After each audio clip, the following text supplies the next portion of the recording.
Let's go to Chooks. Wait, Chooks, I know you, don't I, sir? Yeah, this is Chooks, my brother, in Boston Christian Assembly, Massachusetts. All right. Can I tell your story real quick to our Please. listeners? Okay. Chooks is on pastoral staff at a church in Boston. Now you went blind as a boy. Is that correct? Absolutely. All right, how old were you? I was about 8 years old All right. And this was in Nigeria. in Nigeria. All right. So the others in your many of the kids died in your village. You felt that you were blessed just to survive. Now that being blind has not held you back. You have a law degree. Is that correct? Absolutely. I have two law degrees by God's grace and practicing law, and at the same time, I'm a minister. So I set out to combine the two professions. They Ah. said it couldn't be done, but it's done. It's being done. And not only that, I heard that when you travel, that you were just dropped off at the airport. You're blind.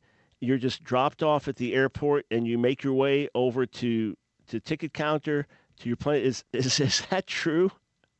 Absolutely. I just returned from a mission trip. I was overseas 1 week in Republic of Benin with African Christian Fellowship and 2 weeks of mission in Nigeria. I just arrived New York airport last week and got back to Boston the weekend.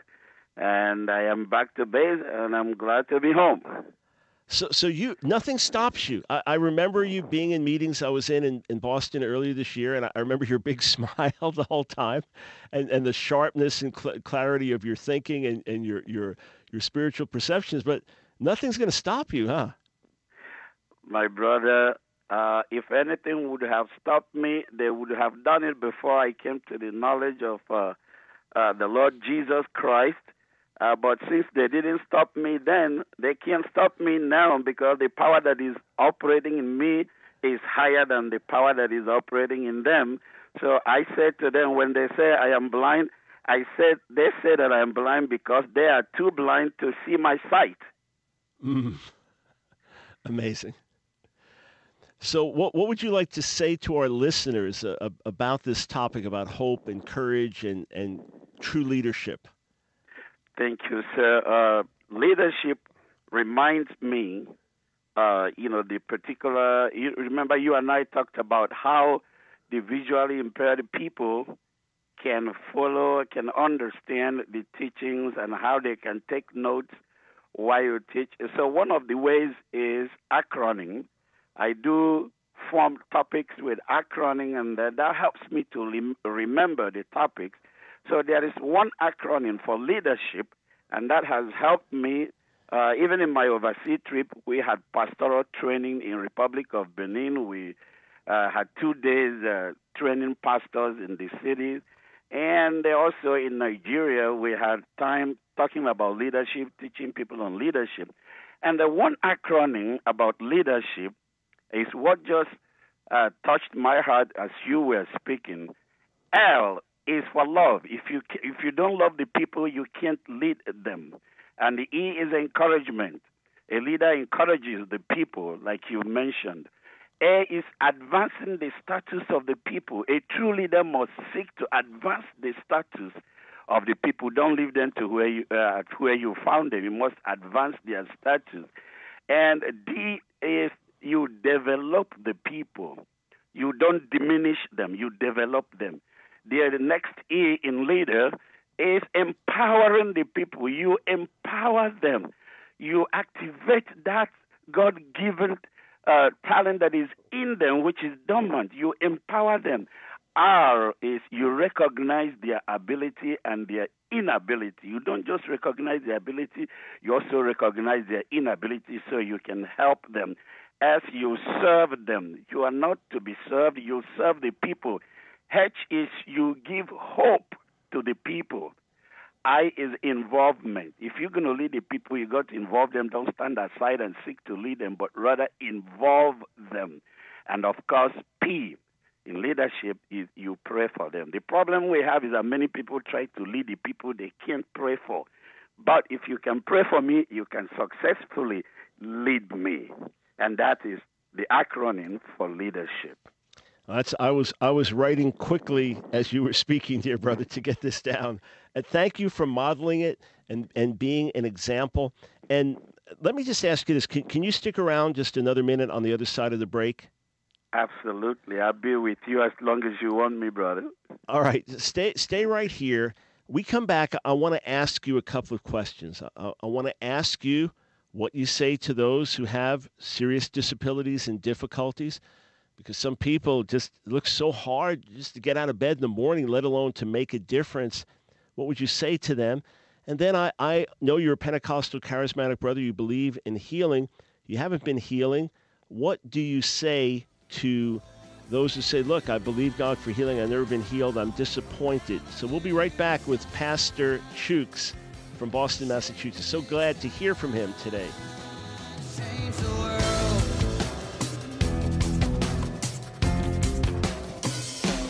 Change the world. Got a call from a dear brother that I met a few months back, and meeting him made an impression on me. And when he called, I realized it was him. First, it's not a common name, and second, he made a real impression on me. So, Pastor Chuk from Boston, thanks for staying with us through the break. So 2 questions for you. We've got about 5-6 minutes. The first, since you are blind, and you've been blind since the age of 8, and it hasn't stopped you, you've gotten 2 law degrees, you're active in ministry, you travel alone around the world. There are many people with serious disabilities that have caved in and lost hope, which is understandable when things just don't change and don't go away and don't get better. What would you say to people like them? You can speak to it much more effectively than I can, sir. My brother, I thank the Lord that in every disability, there is His ability. And that's what I would like people to know. In every disability, there is His ability. This means there is something that the Lord has ordained in you. There's something He has given to you. And you cannot allow what you do not have to prevent you from using what you do have. And that is one thing we have to say to people.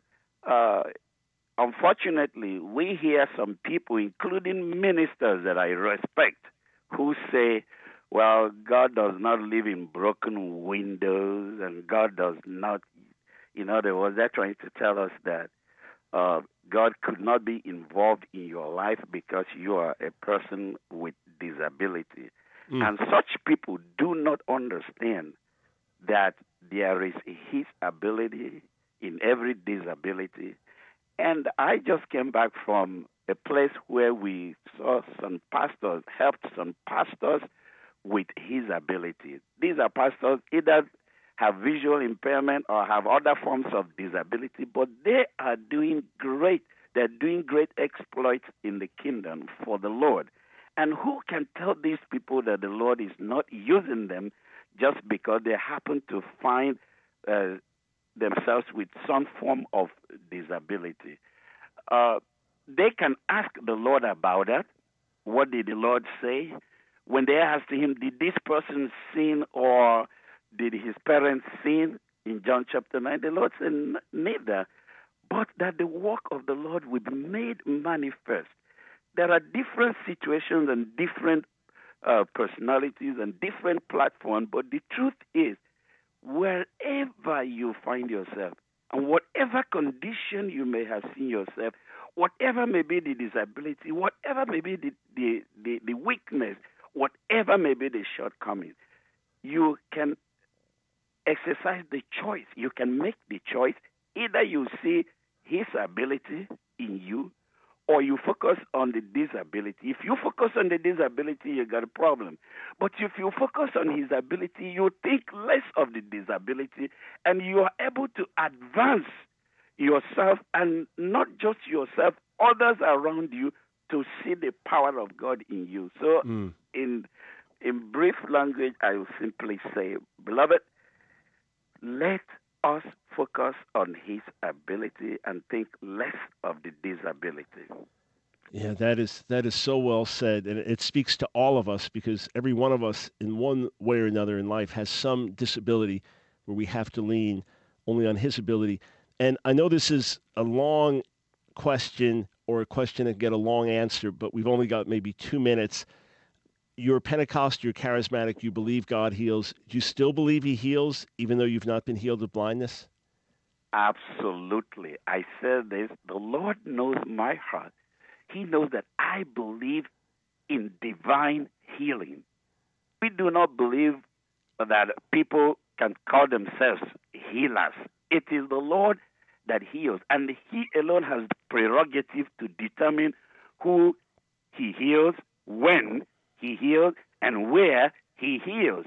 And he reserves the prerogative. I said to people, He knows that I believe He can heal me any minute, even as I speak right now.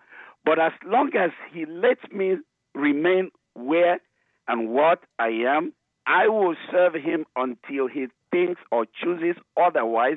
I am a vessel in His hand, and He can do with me what pleases Him.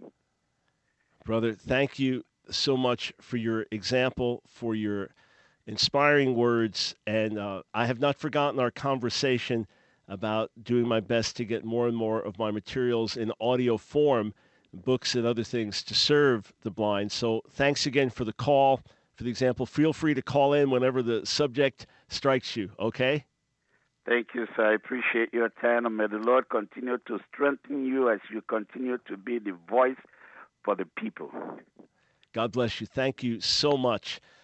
All right, that was Pastor Chuk's. Only met him once while ministering for a weekend in Boston, Massachusetts earlier this year. From Nigeria, blind, pastor, 2 law degrees, and to me, most remarkable of all, gets dropped off at the airport to fly around the world. Just gets dropped off at the airport. That's a man who's learned to put his trust in God's ability far more than his disability. And he gave us a leadership acronym for the entire word leadership. First, love. It's L, then E, encouragement. Then A, advances the status of the people. Then D, develops the people. Then E, empowers people. And R, recognizes both their abilities and their inabilities. Then S, serves people. H, hope, gives hope. I, involves the people. And P, prays for them. What a great, encouraging call from a wonderful brother.